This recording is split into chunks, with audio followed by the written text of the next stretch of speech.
একটা পুরুষকে ভালোবাসা দেওয়ার মতন আমার এতটুকুই আছে। এখন আমার অতিরিক্ত ভালোবাসার প্রয়োজন, যখন দিতে পারতাম না সে তখন আমাকে মারধর করে চলে যেত। আমি আর কতকাল একা থাকবো?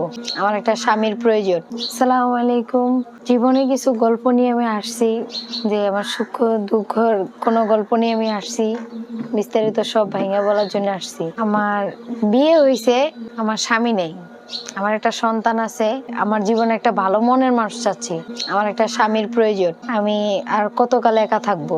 আমার বিয়ে হয়েছে প্রায় 4.5 বছর পড়ছে, এখন পর্যন্ত আমি স্বামীর আদর ভালোবাসা পাইনি।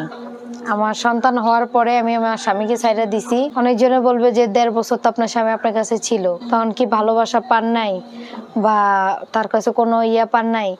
কিন্তু এটা ভুল ধারণা। তার কাছে আমি কোনোদিন ভালোবাসা পাইনি। সে রাজমিস্ত্রি কাম করতো, সে রাজমিস্ত্রি কাজ করে সে খায়, সে অন্য জায়গায় চলে যেত, আমার কাছে আইতো না। তে আসতো 15-20 দিন পর পর আসতো, এসে আমার কাছে টাকা চাইতো, আমি যখন দিতে পারতাম না সে তখন আমাকে মারধর করে চলে যেত।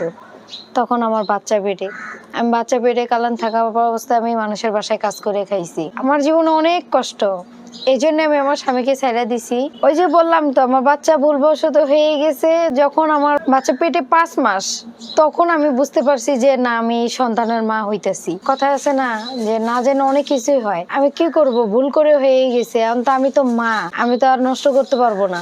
তারপরও চেষ্টা করছিলাম যে এরকম স্বামীর ঘরে সন্তান নিব না, চেষ্টা করছিলাম সন্তান নষ্ট করার জন্য, কিন্তু তখন 5 মাস রানিং হয়ে গেছে, এই জন্য আর নষ্ট করতে পারিনি।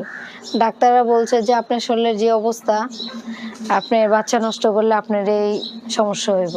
পরে আর কি করলাম, অনেকজনে বলছে যে সন্তান হইলে স্বামী ভালো হবে না, ভালো হবে সন্তানের মুখের দিকে তাকায়, তারপরে সে ভালো হইলো না। মা মেয়েদের সবচেয়ে বেশি কষ্টের জিনিস হইলো সন্তান যখন হইতে যায়, তখন কিন্তু মেয়েদের কোনো চারপাশ দিয়ে কিন্তু বন্ধ হয়ে যায় সব রাস্তায়। এমন অনেক মেয়ে আছে যে ভাগ্য ভালো হইলে জীবিত ফিরতে পারে, আবার অনেক মেয়ে আছে মৃতও ফিরতে পারে। কিন্তু আমার স্বামীকে সে সময় আমি পাশে পাইনি।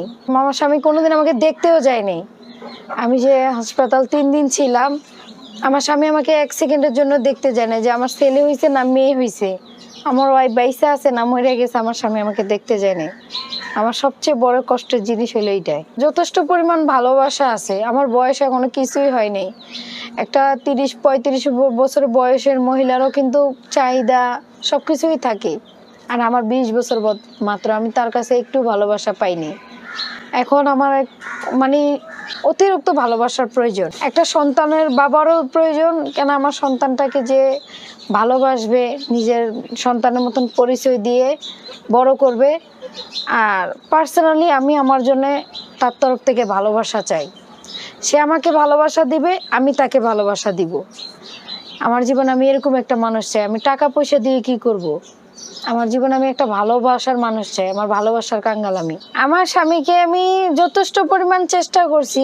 আমার এতটা কষ্ট লাগতেছে যে আমি সন্তান পেটে থাকাকালীন কিন্তু একটা গর্ভবতী মহিলা কিন্তু ভালো মন্দ খায়, ভালো মন্দ পরে, আমি সেই জিনিসটাও করি না। আমার স্বামীর সকল চাহিদা আমি পূরণ করছি, সবকিছুই আমি তাকে দিছি আমার জানা মতন।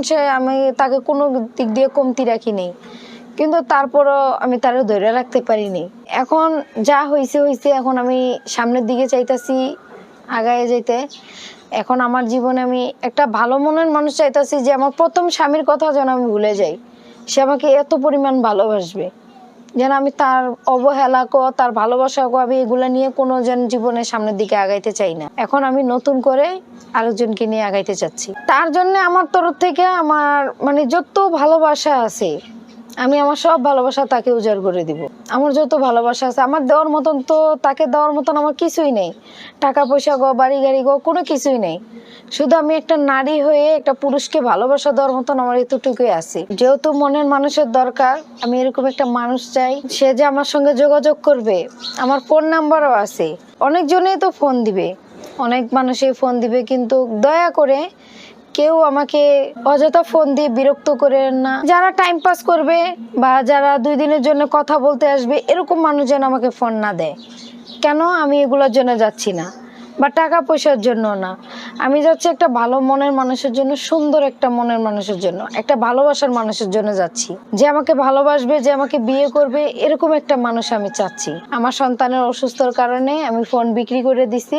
আমার হাতে একটা বাটাম সেট আছে, 01317383025। শোনেন, ভালোবাসা বয়স্ক হোক বা ইয়ং বয়স হোক, যে এরকমই হোক, ভালোবাসা তার তরফ থেকে এখন আমার কপালে যেমনই আসুক, যেমনই হোক, ইয়ং বয়সের হোক, একটু বয়স্কর হোক, যেমনই আসুক, আমার ভালোবাসার দরকার। আমার ভালোবাসার কাঙ্গাল আমি কোনো ভালোবাসা পাইনি, এই জন্য আমার ভালোবাসার দরকার। আমি যেমনই হোক না কেন, আমি যেন তার কাছে ভালোবাসা পাই, এতটুকু। সে যেন আমার ভালোবাসার চাহিদাটা পূরণ করতে পারে, আমিও যেন তারটা পূরণ করতে পারি।